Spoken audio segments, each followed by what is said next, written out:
Assalamualaikum warahmatullahi wabarakatuh. Halo, kembali lagi dengan kami, channel Fakta Kehidupan. Kami mengucapkan salam hormat dan semoga sehat selalu untuk kalian semua dimanapun kalian berada. Fakta Kehidupan akan membawakan kisah yang tentu saja menarik untuk Anda simak. Nama dan tempat sudah kami samarkan. Jadi, kalian tidak perlu khawatir jika ingin membagikan kisah kalian untuk kami bawakan. Salah satu subscriber kita membagikan kisah tentang dihina miskin pulang kampung naik angkot, bahkan dituduh pelakor oleh sahabat dan menjadi gunjingan warga sekampung. Mereka pun terkejut setelah tahu kebenarannya. Ternyata gak usah lama-lama lagi, mari kita masuk ke ceritanya.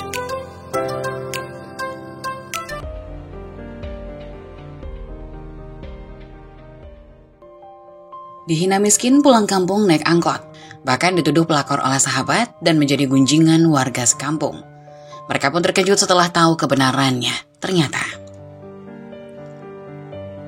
dihina miskin pulang kampung naik angkot, bahkan dituduh pelakor oleh sahabat dan menjadi gunjingan warga sekampung. Mereka pun terkejut setelah tahu kebenarannya. Ternyata Fitri, kamu pulang kampung ternyata. Naik apa dari kota ke sini? Apa masih seperti biasa, naik angkot lagi? Tanya Mbak Della saat aku mau belanja di warungnya. Iya Mbak, aku naik angkot. Memangnya kenapa ya Mbak? Aku berbalik bertanya setelah menjawab pertanyaannya dengan jujur. Ya ampun Fit, kapan sih kamu kayaknya punya mobil pribadi gitu kayak aku? Biar setiap pulang kampung gak naik angkot terus. Kapan kamu bisa bawa mobil sendiri kalau pulang kampung? Minimal kamu bawa motor lah gitu. Apa kamu gak punya kendaraan sama sekali ya? Tanya Mbak Della lagi. Memangnya kenapa Mbak? Kalau aku pulang kampungnya naik angkot gak bawa kendaraan pribadi?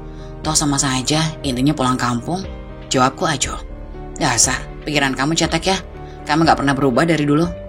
Gini ya Fitri, kamu itu sudah lama gak pulang kampung. Masa iya, kamu gak bisa gitu nyimpen uang buat ngangsur kendaraan? Tanya Mbak Della lagi. Oh gitu maksudnya Mbak. Tapi buatku, mau pakai angkot atau kendaraan pribadi itu sama saja. Yang penting bagiku bisa pulang kampung ketemu ibu bapak. Kataku lagi acuh tak acuh.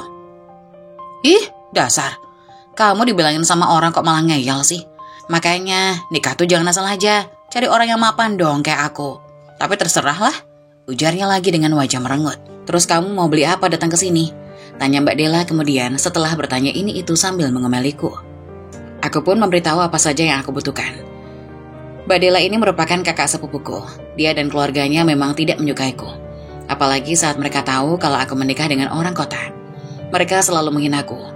Sebab menurut mereka, percuma menikah dengan orang kota kalau keluarga suamiku bukanlah keluarga kaya. Padahal, aku niat berumah tangga bukan karena itu, tetapi karena niat ibadah. Setelah aku sudah merasa cocok dengan suamiku, kebetulan saat ini aku pulang kampung bertiga dengan kedua kakakku. Sebab mereka sedang liburan kenaikan kelas, sedangkan suamiku sedang ada kerja keluar kota. Jadi, kebetulan saat ini aku pulang kampung bertiga dengan kedua anakku. Sebab mereka sedang liburan kenaikan kelas, sedangkan suamiku sedang ada kerja di luar kota. Jadi dia tidak bisa bareng pulang kampung saat ini. Paling kalau kami akan pulang ke kota, baru ia akan menjemput kami. Kamu bener Della, hidup si Fitri ini emang gak ada perubahan ya. Setiap kali pulang kampung masih tetap begini-begini aja. Timpal Bu Jumi, sang biang gosip yang tiba-tiba sudah ada di belakangku. Bener tuh apa kata Bu Jumi? Percuma juga kamu itu jauh-jauh nikah sama orang kota Fit. Kalau kehidupan kamu ternyata lebih susah daripada orang kampung. Mendingan hidup di kampung, setiap saat bisa ketemu sama orang tua. Ini mah sudah hidup jauh, jarang pulang lagi. Tapi sekalinya datang, gak pernah ada perubahannya. Hidup kamu itu kalah maju dengan orang kampung. Tuh, lihat teman-teman kamu. Kehidupannya sudah banyak perubahan. Mereka sudah punya ini dan itu, sedangkan kamu punya apa? Mana yang akan kamu banggakan sama kami? Tanya Budi Rasmi, ibunya Mbak Della. Mulut mereka berdua memang sangatlah beracun. Perkataan mereka begitu merendahkanku. Ia merupakan adik ipar dari bapakku, tetapi baik Mbak Della maupun Budi Rasmi selalu merendahkanku. Memang benar apa yang dikatakan Budi Rasmi, kalau aku jarang pulang kampung. Tetapi bukan tanpa alasan aku seperti itu. Semuanya karena anakku masih pada sekolah, serta aku pun punya usaha yang tidak dapat aku tinggalkan. Karena kemarin-kemarin aku masih belum punya karyawan untuk menghandle pekerjaanku tersebut, Tetapi saat ini aku sudah memiliki karyawan yang bisa aku percaya. Sehingga aku bisa pulang kampung kapanpun aku mau. Iya Bude, aku memang sengaja pulang kampung naik angkot. Karena kebetulan Mas Arga suamiku sedang keluar kota. Jadi mobilnya dibawa pergi sama dia. Memangnya salah ya jika aku pulang kampung naik angkot? Kok kalian sendiri seperti aneh banget aku pulang kampung naik angkot? Tanyaku. Alah, alasan aja kamu. Bilang aja Fit kalau kamu memang masih kere. Kamu gak usah beralasan kalau mobilnya dipakai suami kamu segala. Ujar Mbak Della. Iya, alasan saja si Fitri ini. Sok banget dia bila mobilnya dipakai suaminya. Padahal yang dipakai suaminya itu kan hanya mobil kantor. Timpal Bu Jumi. Ternyata mereka tidak percaya dengan apa yang aku katakan. Kalau aku telah memiliki kendaraan pribadi. Tapi tidak mengapa, terserah mereka mau percaya padaku atau tidak. Karena aku juga tidak mengharuskan mereka untuk mempercayaiku. Karena prinsipku dan juga suamiku, apapun yang aku miliki bukan untuk dipamerkan, melainkan untuk dinikmati. Jadi apapun pandangan mereka terhadapku, aku terima saja. Mau percaya ataupun tidak, itu urusan mereka. Yang terpenting lagi, aku juga tidak menyusahkan mereka. Iya, betul tuh. Mana mungkin si Fitri punya mobil? Bisa besar kepala kedua orang tuanya kalau beneran si Fitri punya mobil. Timbrung Bu Sandra. Ia baru datang, tapi sudah ikut campur urusanku. Ya sudah, terserah kalian saja, mau percaya padaku atau tidak, ucapku. Nih Mbak, uang belanjaanku, gak usah kasih kembalian, silakan bagi rata buat jajan ibu-ibu saja. Aku mengeluarkan 2 lembar warna merah dari dompetku dan aku berikan kepada kakak sepupuku. Setelah memberikan 2 lembar uang merah, lalu aku pun pergi meninggalkan mereka semua. Padahal belanjaanku tidak seberapa, paling hanya sekitar 30 ribuan saja. Aku cuma gemas saja sama mulut melemes mereka. Makanya aku melakukan semuanya. Belagu banget kamu Fitri. Tapi lumayan juga sih, sering-sering saja kayak begini. Ujar Bu Jumi tidak tahu malu. Iya Fit, sering-sering aja traktir kami. Timpal Bu Sandra. Bisa aja sih ibu-ibu, tapi apa untungnya buat aku? Tanyaku, lalu pergi. Aku pun tidak lagi merespon ucapan mereka yang berisik setelah aku berkata seperti itu. Aku langsung pergi menuju rumah ibu yang hanya terhalang 10 rumah dari rumah Mbak Della tersebut. Fitri, kapan kamu pulang? Mana nih oleh-oleh dari kota? Tanya Wika teman sekolahku saat bertemu di jalan sewaktu aku pulang dari warung Mbak Della.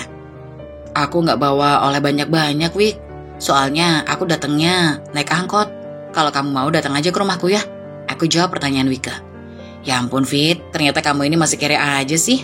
Percuma tinggal di kota kalau kehidupan kamu lebih susah dari orang kampung. Wika mencela ucapanku. Wika, jaga ucapan kamu. Kok kamu bilang seperti itu sih sama Fitri? Ucap seseorang yang berasal dari arah belakangku. Wika pun langsung diam saat mendengar orang tersebut berkata seperti itu.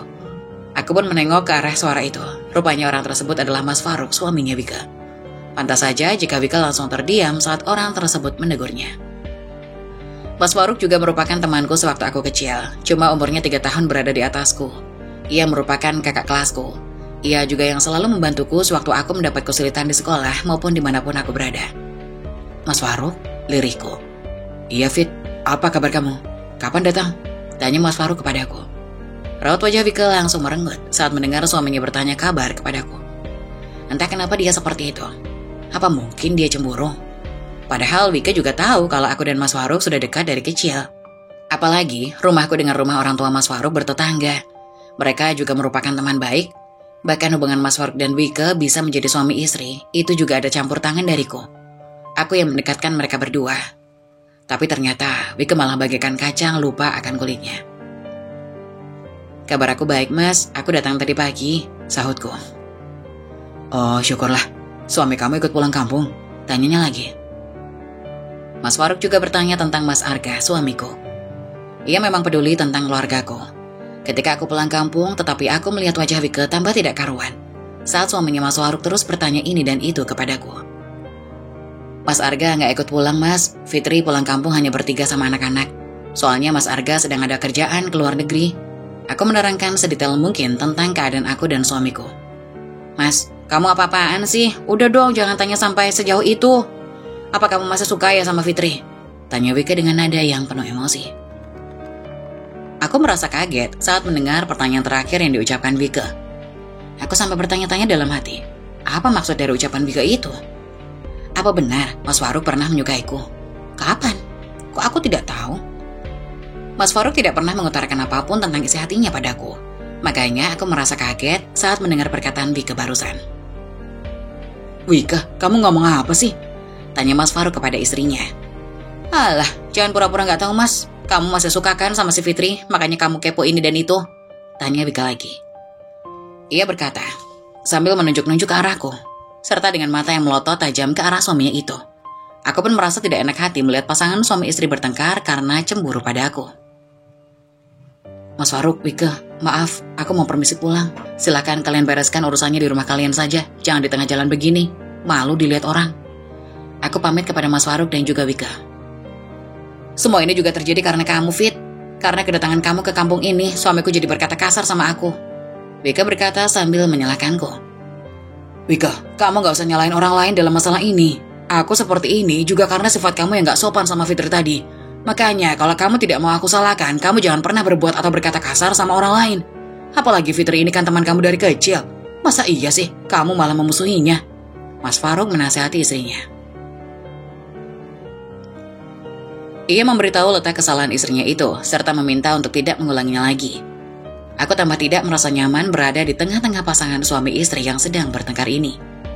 Aku merasa kalau aku adalah penyebab mereka bertengkar, seperti apa yang diucapkan Mas Faruk barusan. "Mas, Wike, sekali lagi aku minta maaf ya. Aku mau permisi pulang, aku takut anakku pada nyariin." Aku berkata sambil berlalu pergi, meninggalkan kedua insan ini. Namun baru juga 2 langkah aku berjalan, Wike berkata dengan sangat kasar padaku hingga membuat emosiku terpancing juga pada akhirnya. Fitri, perempuan jalang, mau kemana kamu? Enak betul ya kamu meninggalkan masalah tanpa mau menyelesaikannya. Sini kamu, jangan pergi," teriak Wike sambil menjambak kerudungku hingga membuat aku pun kembali berbalik arah. "Wike, maksud kamu apa bicara seperti itu?" tanyaku dengan nada bicara yang penuh emosi juga. Aku merasa tersinggung dengan apa yang diucapkan Wike. Bisa-bisanya Wike bicara seperti itu kepadaku. Apa menurutnya aku tidak akan tersinggung dengan semua itu? Atau mungkin dia memang sengaja mengajakku untuk ribut? "Fitri, jangan kamu ladeni istriku. Silakan kamu pulang aja, nanti anakmu mencarimu." Mas Faruk memerintahkan aku supaya aku tidak meladeni ucapan istrinya. "Iya mas, tapi aku berharap supaya mulut istrimu dijaga. Tapi kalau masih tetap tidak bisa, akan aku sumpali mulutnya pakai sambal. Seenaknya saja mengetahui aku perempuan jalang," protesku. "Iya Fit, akan aku usahakan. Permisi ya, aku duluan pulang." Mas Faruk pamit sambil menarik paksa tangan istrinya. Wike pun berontak, ia tidak mau diajak pulang oleh suaminya. "Fitri, awas ya kamu," teriak Wike di sela-sela pemberontakannya terhadap Mas Faruk. "Wike, sudah diam kamu. Jangan terus membuat masalah," ucap Mas Faruk yang masih sempat aku dengar.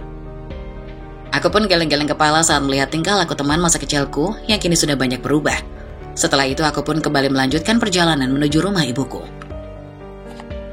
Ibu-ibu, hati-hati loh. Sekarang di kampung kita ada perempuan penggoda. Kita harus jaga suami-suami kita supaya tidak tergoda sama dia. Aku aja kemarin berantem sama suamiku gara-gara wanita penggoda," ucap Wike saat aku melintas di depan rumahnya. Kebetulan hari ini aku akan mengantar makanan untuk ibu sama bapak yang sedang berada di sawah memanen padi. Anak-anakku juga sudah duluan ikut nenek sama kakeknya di sawah. Kebetulan sawah orang tuaku harus melewati depan rumah Wike, dan itu merupakan jalan alternatif. Jadi mau tidak mau aku pun harus jalan melewati rumahnya. Kebetulan di halaman rumah Wike sedang banyak orang. Ada juga teman-teman semasa kecilku. Entah sedang merundingkan apa mereka itu. Atau mungkin juga itu memang kebiasaan mereka seperti itu. Aku pun tidak tahu karena baru pulang kampung. "Maksud kamu perempuan menggoda itu si Fitri?" tanya Fani. Ia juga merupakan teman semasa kecil. "Ya iyalah, siapa lagi?" jawab Wike jutek. Aku pun terperanjat saat mendengar namaku disebut, serta dikabarkan sebagai perempuan menggoda. Aku merasa tersinggung mendengarnya, lalu aku pun menghampiri mereka untuk mendengar alasan kenapa aku dibilang perempuan penggoda. "Apa maksud ucapan kamu itu, Wi? Kapan aku menggoda suamimu?" tanyaku. "Apa maksud ucapan kamu itu, Wi? Kapan aku menggoda suamimu?" tanyaku. "Jangan pura-pura tidak tahu, Fit. Bukannya kemarin-kemarin gara-gara membelamu, aku jadi dimarahi suamiku." Wike malah balik bertanya padaku. "Kamu jangan asal tuduh ya, Wi. Karena semua yang terjadi kemarin itu murni karena kesalahan kamu. Makanya suamimu memarahi kamu, bukan karena aku menggoda suamimu." Aku pun menjelaskan apa yang terjadi kemarin, supaya ibu-ibu yang lain tidak salah paham padaku.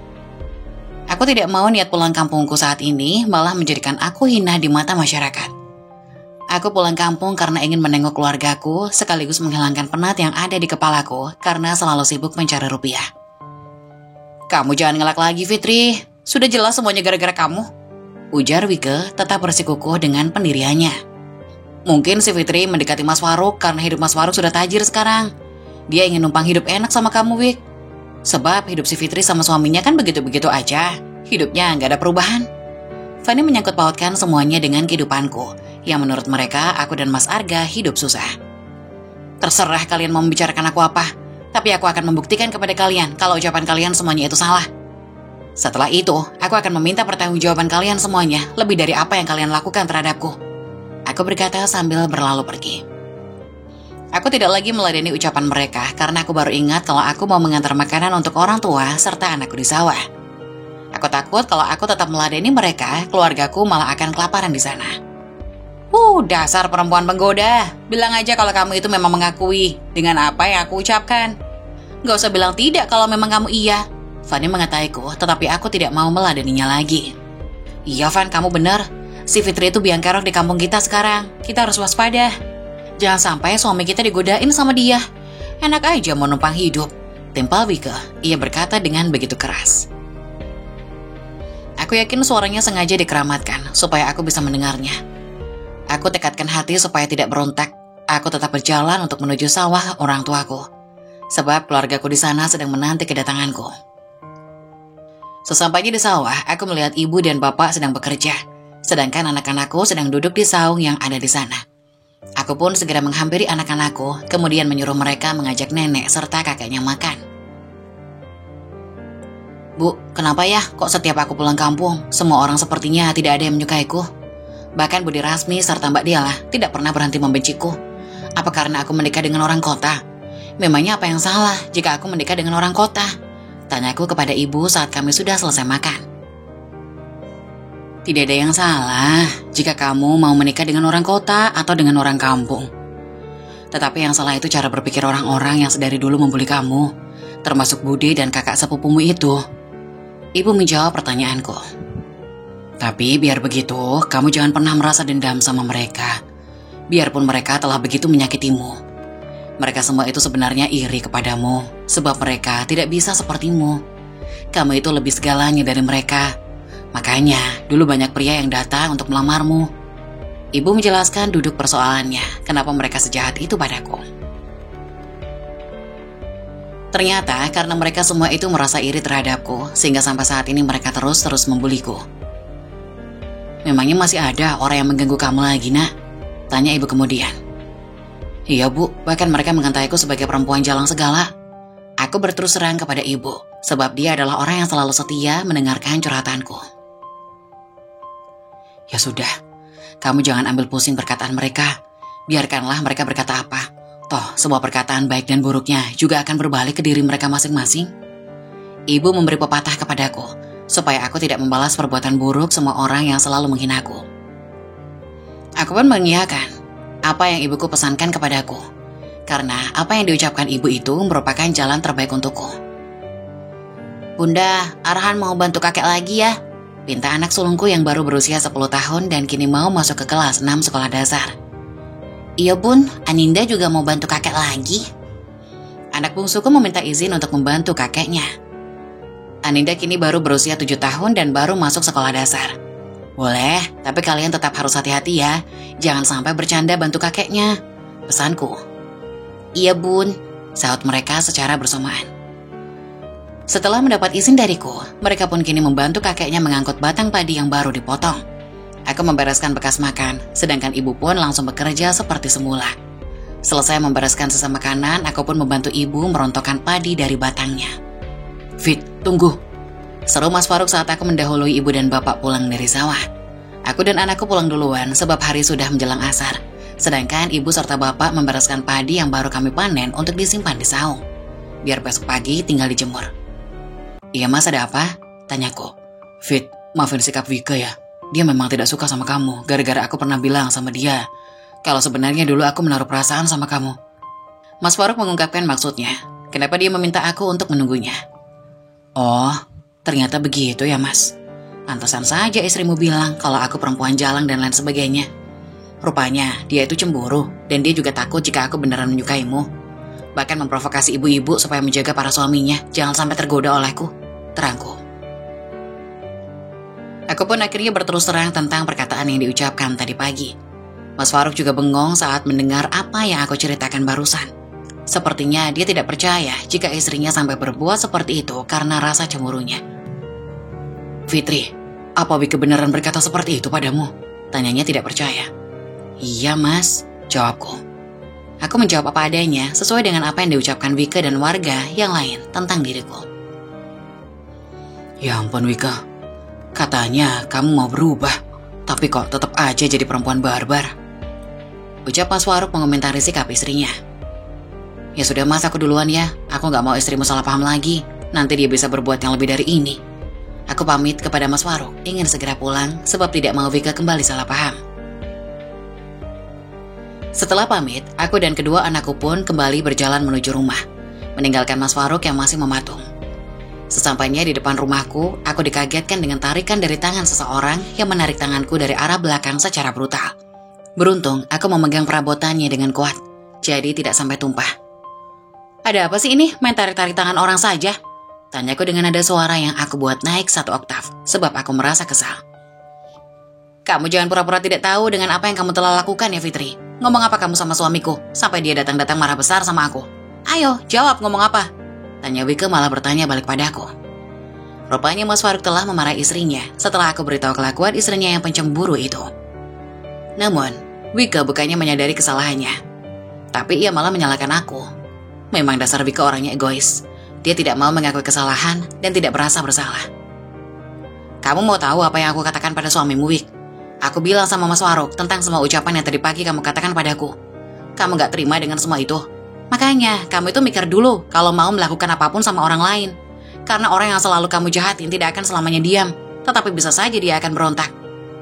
Aku memberitahu Wike tentang perkataan yang aku katakan kepada Mas Faruk. Kurang ajar kamu, Fitri. Jadi kamu mengatakan semuanya sama suamiku? Pantas aja. Kalau dia sampai murka begitu, dasar perempuan menggoda. Awas kamu ya.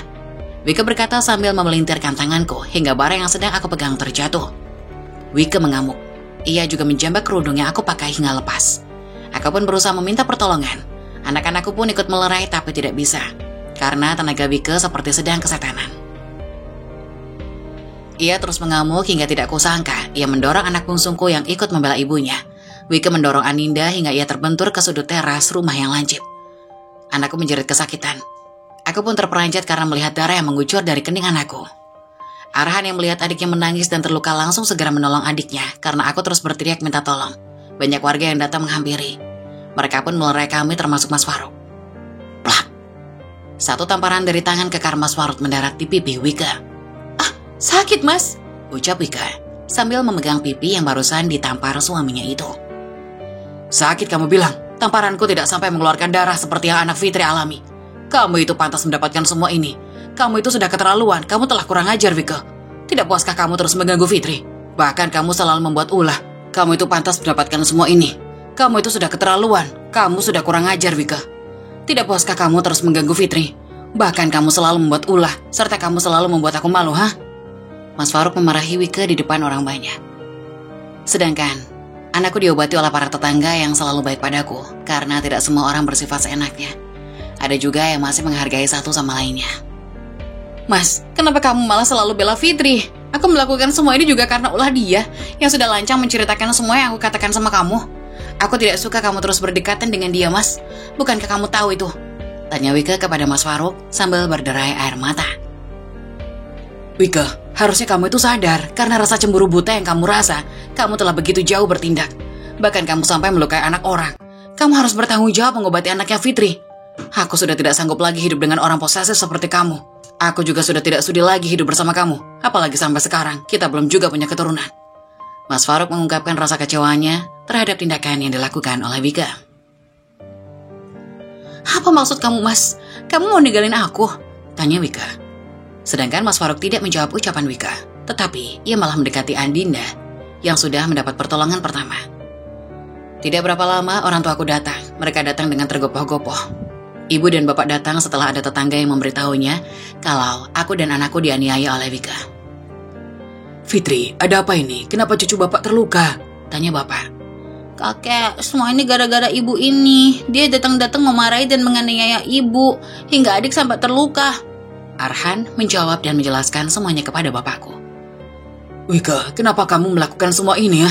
Apa salah anak dan cucuku hingga kamu berani berbuat anarkis seperti ini? Bapak bertanya kepada Wika dengan wajah merah padam penuh amarah.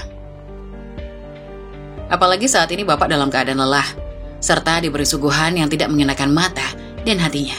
Jadi emosinya pun meluap-luap. Sedangkan ibu tidak bisa berkata apa-apa, tetapi ia langsung menggendong Aninda dan mengusap-usap air mata anakku tersebut. Wika yang ditanya bapak hanya diam saja. Mungkin dia juga terkesima dengan bentakan bapakku, karena selama ini bapak terkenal seorang yang santun dan juga tidak suka banyak bicara. Tetapi jika sedang dalam keadaan emosi, amarahnya dapat menaklukkan singa yang sedang mengamuk. Wika, ayo jawab, kamu jangan diam saja. Bukannya kamu paling pintar dalam mengajak orang lain berdebat? Tanyaku. Pokoknya aku tidak mau tahu ya, kamu harus membiayai pengobatan anakku. Aku tidak mau gara-gara ulah kamu yang membuat anakku terluka, lalu ada apa-apa di kemudian hari. Aku mau saat ini juga kamu bawa anakku ke dokter, atau jika perlu langsung ke rumah sakit untuk dilakukan scan. Aku menuntut Wika supaya ia mau tanggung jawab dengan apa yang telah dilakukannya. Wika, ayo jawab, jangan seperti orang bisu seperti itu.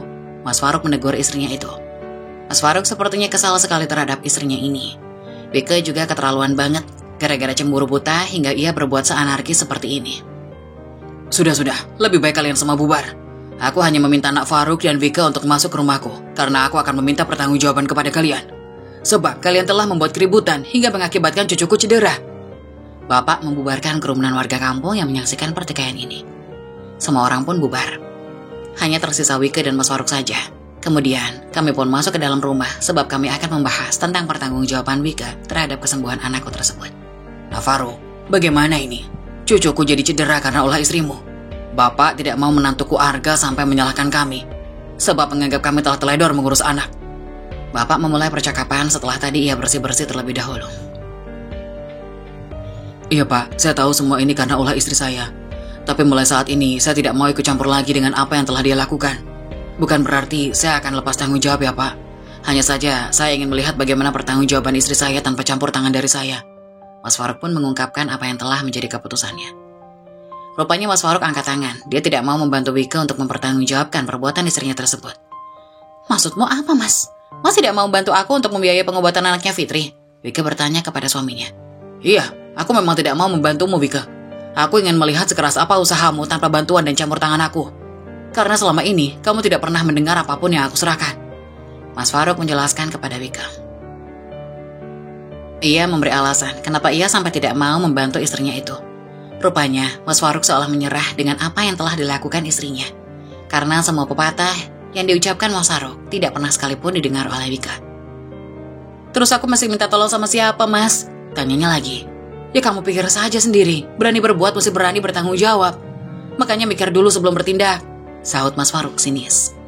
Mas Faruk sepertinya sudah benar-benar benci istrinya, sampai-sampai ia tidak mau membantu istrinya tersebut. Bagiku terserah saja. Mas Faruk mau membantu Wika ataupun tidak, karena yang terpenting bagiku, Wika harus tetap mempertanggungjawabkan perbuatannya. Sekarang aku minta supaya kamu segera membawa anakku berobat, sebab aku tidak mau tahu ya jika anakku sampai terjadi apa-apa di kemudian hari. Aku meminta supaya Wika segera membawa anakku berobat. Iya Fit, tunggu aku akan mencari uangnya. Wika berkata sambil berdiri dan hendak pergi. Oke, aku tunggu setengah jam. Jika sampai setengah jam kamu belum datang juga, aku akan melaporkan semua ini ke pihak yang berwajib. Ancamku. Aku sengaja mengancamnya supaya dia mempunyai efek jerah, karena semua perbuatannya akan ada konsekuensinya. Iya Fit, tapi aku minta waktu 1 jam ya, karena mencari uangnya nggak gampang. Pinta Wika. Bukannya kamu itu orang kaya ya Wik? Kok harus mencari uangnya dulu? Tanyaku meledek. Yang kaya itu suamiku, aku mana punya uang. Kalau dia tidak mau membantu, maka aku harus berusaha sendiri. Wika menjawab. Mungkin juga ia merasa menyesal dengan semua ini. Karena aku masih mau berbaik hati padamu, aku beri waktu kamu 1 jam. Tapi jika sampai waktu yang telah aku tentukan kamu tidak datang, maka kamu siap-siaplah karena polisi akan mencarimu. Aku mengingatkannya lagi supaya dia tidak ingkar janji. Iya Fit, sahutnya sambil berlalu pergi dari rumahku. Wika pergi tanpa mengucapkan pamit atau salam kepada kami sang pemilik rumah, serta orang yang ada di sini termasuk suaminya sendiri. Setelah Wika tidak ada, aku pun masuk ke kamarku untuk bersiap-siap. Barangkali nanti Wika datang. Sedangkan Mas Faruk sedang berbincang dengan Bapak. 1 jam kemudian Wika pun menepati janjinya. Setelah itu kami pun pergi menuju rumah sakit dengan menggunakan mobil Mas Faruk. Rumah sakit yang kami tuju berada di kecamatan. Jarak dari rumah orang tuaku sekitar 1 jam perjalanan dengan menggunakan kendaraan. Sesampainya di rumah sakit, Aninda pun diperiksa oleh dokter. Bahkan kepala Aninda pun sudah di-scan sebab takut terjadi sesuatu di kepalanya. Tapi alhamdulillah semuanya baik-baik saja, hanya luka sobek yang ada di keningnya saja. Fitri, mau pergi kemana kamu? Kok pagi-pagi sudah rapi begitu? Tanya Mbak Della saat aku melewati rumahnya. Kebetulan saat ini aku mau mengambil uang di ATM, sebab uang simpananku sudah menipis. Aku pun sekalian mau pergi ke pasar, mau membeli buat persiapan kedatangan suamiku yang akan datang besok. Aku mau ada keperluan dulu Mbak, permisi ya, pamitku. Bilang aja kalau kamu mau ketemuan kan sama seseorang, dandanannya aja sampai menor begitu, ucap Mbak Della. Mbak Della berkata semaunya, padahal aku sama sekali tidak berdandan menor seperti yang ia katakan. Mbak, aku minta sama kamu ya, kalau bicara itu dijaga dong, jangan senak jidatnya aja. Sebab jika nanti didengar orang, mereka bisa salah paham, bahkan bisa menimbulkan masalah baru. Aku mengingatkan Mbak Della supaya ia menjaga ucapannya. Kamu gak perlu marah dong Fit, kalau memang kamu beneran gak merasa, ujarnya santai. Bukan begitu Mbak, aku hanya gak mau kalau sampai ada kesalahpahaman lagi. Kemudian aku yang menjadi bahan pembicaraan orang.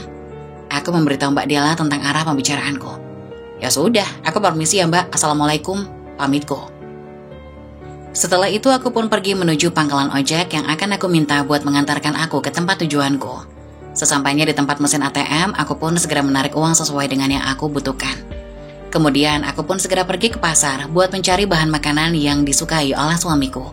Ternyata Mas Arga datang ke kampungku lebih awal dari yang direncanakannya, karena katanya dia mau liburan bersama keluarga di kampung. Setelah selesai berbelanja, aku pun segera kembali ke kampungku, karena semua keperluanku sudah terpenuhi. Keesokan harinya aku pun memasak hidangan yang lebih, sebab untuk menyambut belahan jiwaku. Kamu mau beli apa Fit?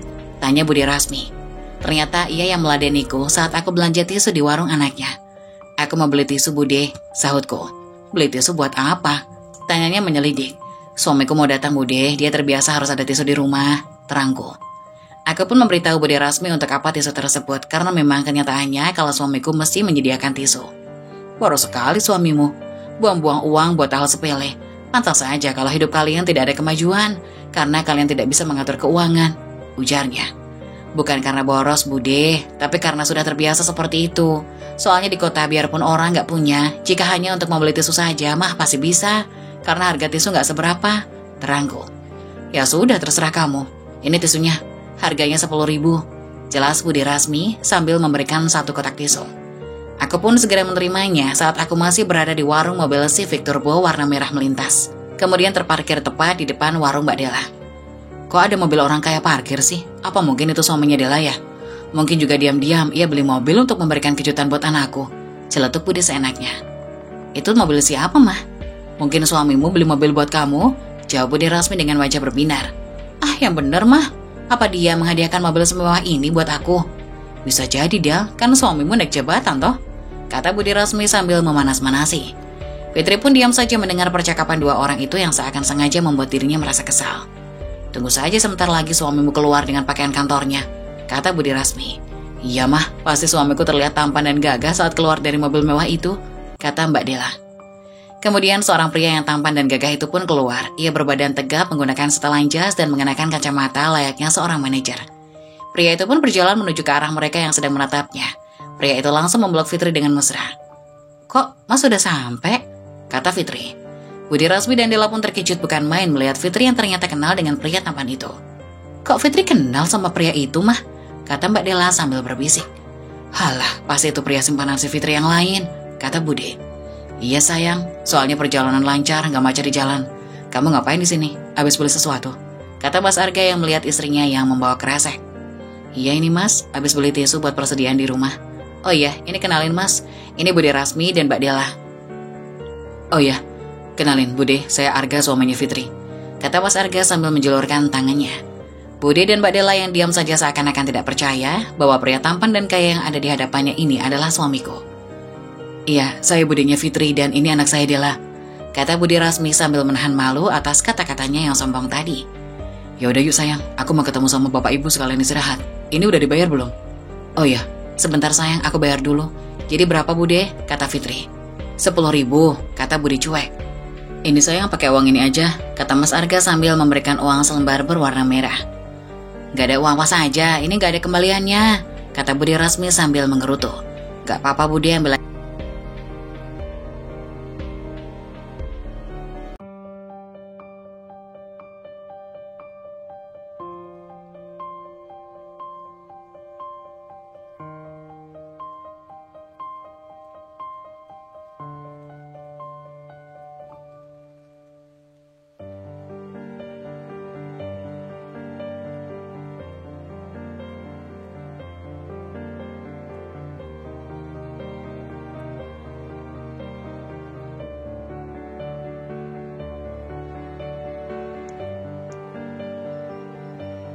Saat-saat tersulitmu seringkali mengarah pada momen-momen terbesar dalam hidup. Teruskan, situasi sulit pada akhirnya membangun orang yang kuat. Mengeluh tidak akan pernah bisa memperbaiki keadaan. Bersemangatlah dalam menjalani hidupmu dengan ikhlas dan kesabaran. Begitulah kisah dari salah satu subscriber kita. Semoga kita dapat mengambil hikmah dan nilai-nilai penting yang bisa kita jadikan contoh pada kehidupan kita sehari-hari. Bagi kalian yang ingin memberikan kritik dan saran yang membangun, kalian bisa tuliskan di kolom komentar. Kalian juga bisa membagikan kisah kalian untuk kami bawakan lewat nomor yang ada di kolom deskripsi. Jangan lupa tetap dukung channel kami dengan cara like, komen, dan subscribe, serta tunggu video-video selanjutnya.